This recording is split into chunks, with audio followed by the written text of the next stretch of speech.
What is a common myth about your country that is 100% false but many people still believe in it? Romania. Many people believe we have vampires, but in my 700 years of living here, I haven't even seen one. I asked my mates back in the castle and they also haven't seen any, and they've been around for longer than I. Something's wrong here. I can feel it. Iceland was not named as part of some conspiracy to keep folks away from a good thing. The name comes from the fact that early settlers arrived during summer and then suffered horrible losses of livestock and people once winter hit and icebergs were seen filling the fjords. It was more of a warning than anything that this place sucked. Greenland on the other hand was probably named as such to make it sound more hospitable. Parts of Greenland were actually fairly green when it was named in 1000 AD, at least in the southwestern corner where Eric the Red landed, thanks to the Gulf Stream taking a slightly different route back then.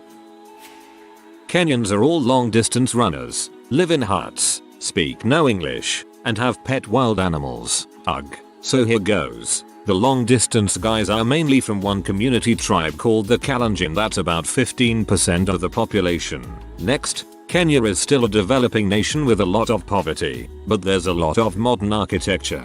Next, the country is rated 18 out of 100 on the English Proficiency Index. And lastly, you can apply for a special, and rarely granted, permit for your bobcat named Babao, but keeping wildlife is not at all common. And the Kenya Wildlife Service will conduct regular visits to ensure Babao isn't being kept in Auschwitz-like conditions.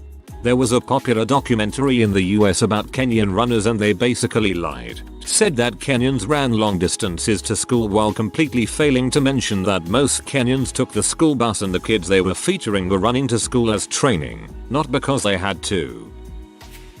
People generally assume that when you're from Belgium, you are French speaking. While a big part of the country is francophone, the majority population is Flemish, Dutch speaking. I blame this on mostly three factors. People mainly visiting Brussels, which is bilingual, but has a francophone majority. Americans mostly having been stationed in the French-speaking part in World War II. Hercule Poirot.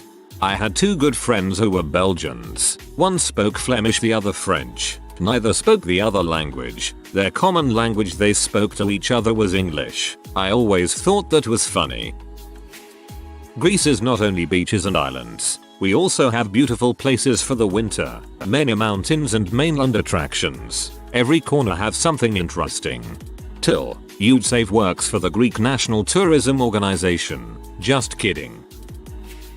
The myth is that everyone here is always drunk on vodka and people all ride bears, play on balalaikas and dance the kazachok and that we're either drunk or mad. 1. While there is a problem with alcoholism, a lot of people don't drink, especially not vodka. 2. Funnily enough, bears do appear, but very rarely, and the people that ride bears or have them as pets, they're considered unusual by other Russians. 3. Balalaika is dead. I know one person that plays it and that's it. 4. We dance the kazachok only ironically at this point lol. 5. We're not always mad. We're just people with emotions. But ashankas are great and warm, so people do wear them. Not all of them though. Also we're not all super people. A lot of people confuse different European countries. For Switzerland, you're often Swedish. I'd imagine it's similar for Belgium, Belarus, Slovakia, Slovenia. I'm from Serbia and people used to try and convince me it was a part of Russia. That's Siberia.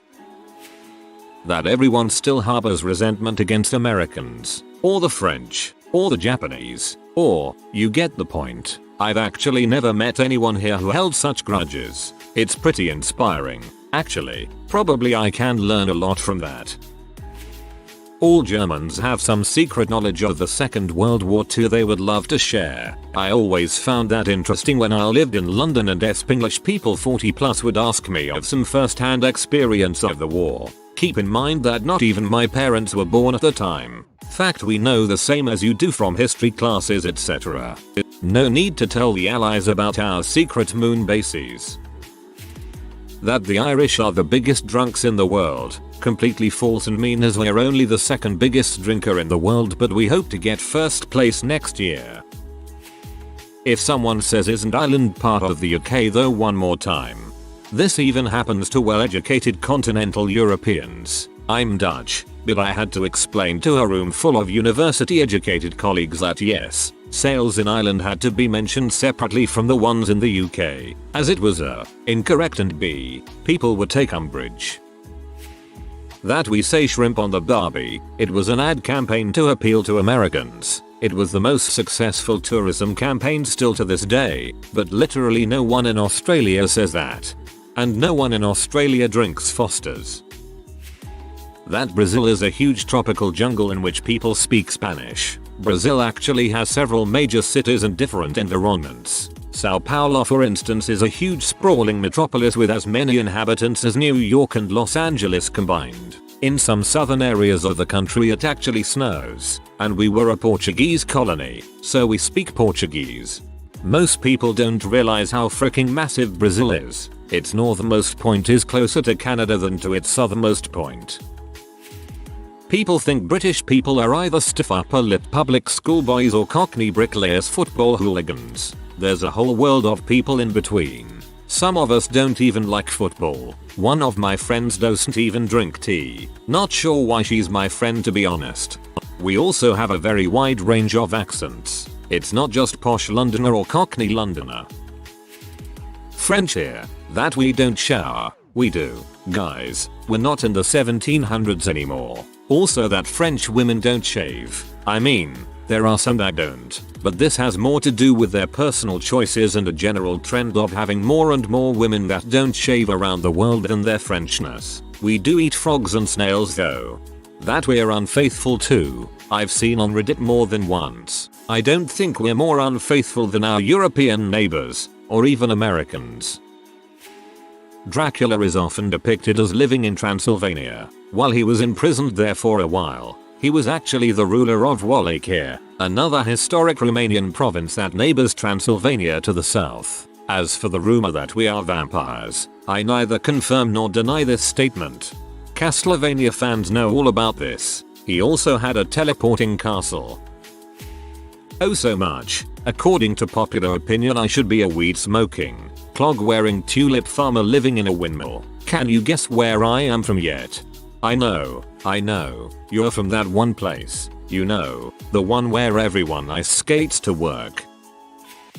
That it's socially acceptable to call people C. You'll get away with it with your mates, but you'll probably get your head stomped if you called the wrong person it in public. Also it's possible to be arrested for using it in public in certain circumstances. Get a load of this C.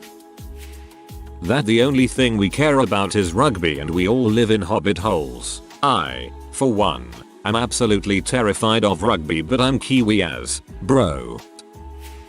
Not exactly myth, but decent amount of PPL still think that Czechoslovakia still exists. We split apart in 1993. We are Czech Republic, not Czechoslovakia anymore. I had a friend who used to answer to people asking where he is from. I come from a country that no longer exists.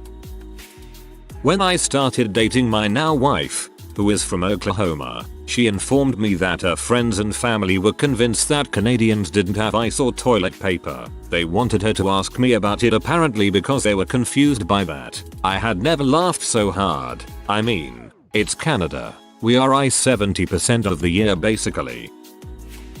Woo. Singaporean here. 1. No, we're not part of China. We're not even in the same region.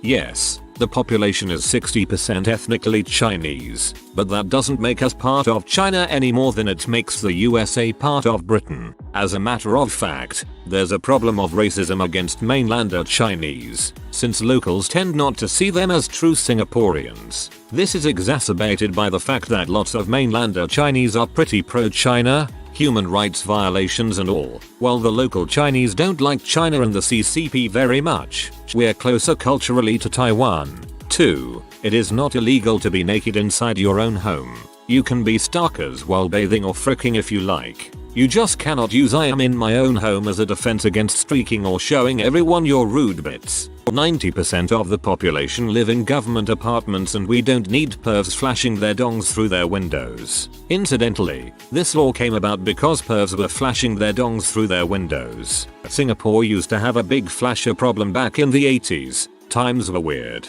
3. It is not illegal to chew gum, only to import, sell it or bring it onto the trains. This is because dickheads used to literally gum up the train doors and make everyone late for work. The government put up with it for a few months and then said frick it, no more gum for everyone. This is why we can't have nice things. 4. The government doesn't fine people for every little offense anymore. They used to, but enforcement has become lenient in the last 2 decades. Sadly, this means there's a ton of litter where the streets used to be pristine. Still, you might not want to litter or spit right in front of a police officer. Incidentally, this law came about because pervs were flashing their dongs through their windows. That we roam around with wild animals like lions and rhinos, have no cities and thus live in huts, and that we're all poor and malnourished. Yeah, I've heard Yorkshire's not quite as bad as people make out. I'm American, but I lived in Egypt for a while. It's incredible that more than one American who wasn't a child asked me if I lived in a pyramid. That we all knew Steve Irwin. Like sure thing, we've all shared many ambush chuck tinnies with old mate Steve-O down the local.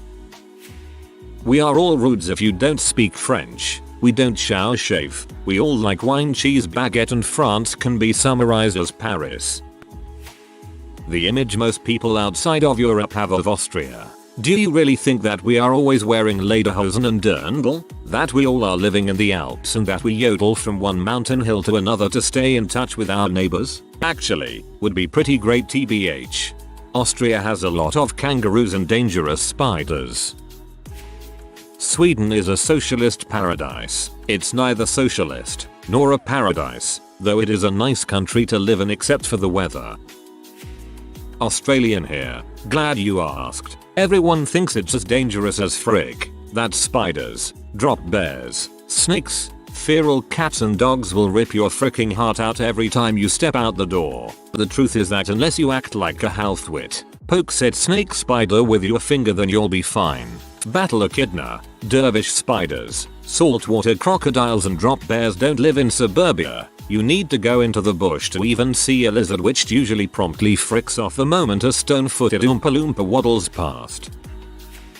We're all ginger alcoholics who hate the English and run amongst the hills in our skirts screaming freedom. Correct. You also get blonde and brown-haired Scots. Indians don't speak English. I was asked once how I'm so good at English. Like we are literally the second largest English-speaking country. My grandparents grew up in India and they always talk about this, because when they came over, in the 50s and 60s, they just sounded Welsh and everyone was shocked that they spoke such good English. Many still believe chewing gum is banned in Singapore, and if you are caught with it, you will get caned. The reality is that in the 1990s it used to be completely banned, but today, only selling it is illegal. Dental chewing gum is also allowed in Singapore. Somehow some people think that Brazilians speak Spanish and only like soccer and carnival. The soccer and carnival thing is mostly true, but Spanish? Really?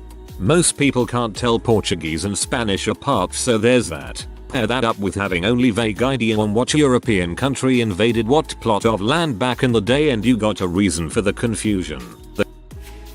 This isn't about all of the US, but the idea that just because someone has the southern US accent, country, rural, Appalachian, etc., they are automatically not the brightest. A lot of people, even some in the US, especially in the New England area, seem to have this idea. It's honestly just kinda classist, and one of the reasons a lot of people in these rural areas are very skeptic of people from the north cities. I get that it comes down to grammar and stuff, but it's a dialect, just like AAV or Ulster Irish. And it's just the way we are raised to talk. It has nothing to do with intelligence. And it's sad, because I know a few people who went to school up north, and they changed their accent completely when they moved to try and blend in more. People often expect southerners to be simple farmers who don't have much of an education. I literally read online once that it was specifically about in the US, but I'm sure it happens in other places too. The general American accent will be pretty much the only one because of movies, TV, social media.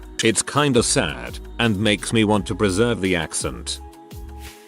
Germany. World War II is a huge taboo topic and everybody just pretends it didn't happen.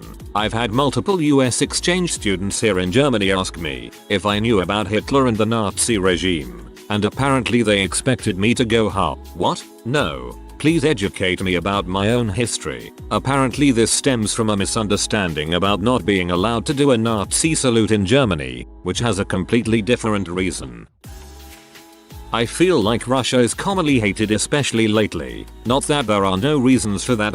I have a strong feeling that people simultaneously think that Russia is a dangerous shithole and that we all here love and support Putin and his government. Both of those things are not true. Well, some parts of Russia are poor and I myself have friends from different places who have only 10-15k rubles monthly to spend. $150 200. At the same time, even though I am pretty privileged being born and raised in Moscow in an upper middle class family, have a flat that I don't need to pay rent loan for, my husband's family got it for free during the USSR period. My very first job ever pays me enough money to spend on anything I want except for big purchases like a new iPhone or a car. I have a degree, not for free but for reasonable money, $2,500 a year. And last year our free healthcare literally saved my life. Yeah, I know. Taxes, I pay them. No big deal. Small quality of life things we have. I haven't used any cash in years. Everything can be paid via Apple, Google, Samsung Pay, even in the smallest shops. Our delivery services are on point.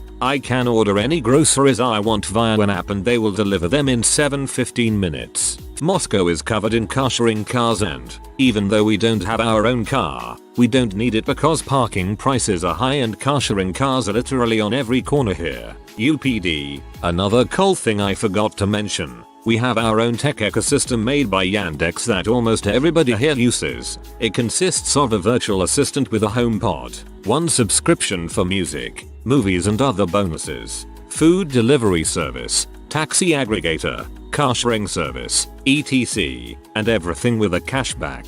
They also develop autopilot electric cars. About Putin, none of my friends support him. Most of the young people here want to emigrate to not have anything in common with him. Most important part, Russia is full of culture, literature, language, music, nature, food, people, their stories. It's all amazing and deserves some love. That everyone in Japan works crazy hours and never has enough time or energy for things they want to do. People on average work longer hours than mainland Europe, sure, but work less hours than the US, so that's BS. In France everyone believes the opposite, that we do the bare minimum and are on vacation all the time. Yeah, that's not true. My dad is a university professor and he works a lot, while my mom works in tech and it seems to be worse. I've never seen a mime in Paris. Australia. A surprising amount of people, mostly tourists, think that the hoop snake is an actual thing considering the lethality of our wildlife. I thought that's what drop bears eat. I live in South Africa. Many people still believe we have wild animals roaming around and crap, and people living in huts etc. That does happen in certain parts of Africa, but I live in the suburbs of Cape Town. We have better internet than some first world countries. That we all have the same accent, sound the same way when we speak. People watch a lot of British TV and assume we all speak an RP, or like Londoners, when there's a pretty broad range of accents here in the UK, like, Northern or Midlands accents are wildly different to ones in the South, and don't even get me started on Welsh, Scottish or Irish accents. Strong Geordie accent is just a noise to me, and, I know this is unfair, but a strong Birmingham accent is like nails on a chalkboard to me. Sorry Brummies. That we are friendly, that we live in a utopia, that we're one of the happiest countries to live in. Look at the two dumb fricks in charge of Alberta and Ontario and how they've been handling things. Kenny ran on a herd list aimed the NDP platform, and now he's underhandedly trying to privatize healthcare. Doug Ford ran on a gotta get a sooner that dollar be a brother campaign. And now he's cut sick days and has gone out of his way to make COVID worse since he doesn't have a coherent message. Stay home, but also businesses are still open but you won't get compensated and there's no sick days and the cops will stop you for being outside, but you also still need to shop and consume, but also we're extending the lockdown even though everything is open, and now we're gonna just close the legislative assembly and pray COVID just magically disappears. We are just as stupid as the next country. We are just as mean-spirited as the next country. Just because we say sorry when someone bumps into us doesn't mean we're friendly. It's a tick that's been ingrained in us since birth that's no different than someone from New York telling you to frick off.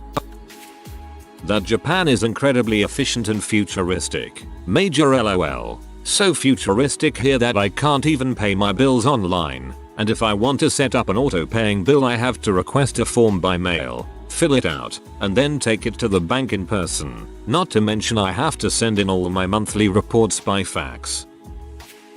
We aren't all overweight people wearing Old Navy American flag t-shirts and khaki shorts. Only, like, 60% of us.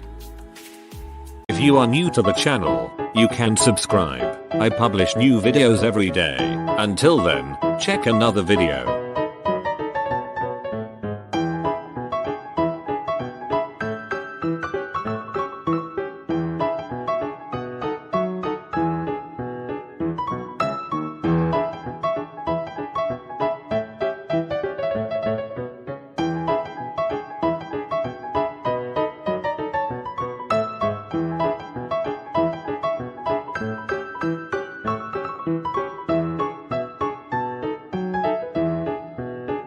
Bye for now.